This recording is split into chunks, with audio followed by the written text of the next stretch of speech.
Hi tears, எல்லாரும் எப்படி இருக்கீங்க? நம்ம இன்றைக்கி வந்து மீன் முட்டை தான் பார்க்க போகிறோம். இன்றைக்கி எங்கள் வீட்டில் ஒரு மீன் வெட்டினாங்க. அதுலேருந்து எடுத்த முட்டை தான் அந்த மீன் முட்டை. மீன் முட்டை வந்து சின்ன பிள்ளைங்களுக்கு கொடுக்கலாம். இதில் வந்து நிறைய புரதச்சத்து இருக்குது. அப்புறம் இதில் வந்து நம்ம கருவுறாமல் இருப்பாங்க தானே பெண்கள், அவங்க எல்லாருமே இந்த மீன் முட்டை நல்லாவே சாப்பிட்லாம். இதில் அவ்வளோ நன்மைகள் இருக்குது. உங்களுக்கு வந்து இந்த மீன் முட்டை கிடச்சிச்சு அப்படின்னா இதை வந்து நீங்கள் வந்து குழம்புலையும் போட்டு சாப்பிடலாம், குழம்புலையும் போட்டு சாப்பிடலாம். அப்புறம் பொரியலாகவும் செஞ்சு சாப்பிடலாம். ஒவ்வொருத்தரும் ஒவ்வொரு மாதிரி வைப்பாங்க.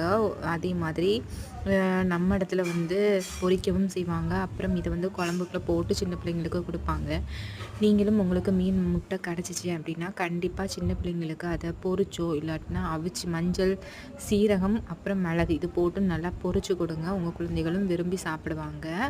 யாரெல்லாம் அந்த மீன் முட்டை பார்த்துருக்கீங்க அப்படின்னு கமெண்டில் சொல்லுங்கள்.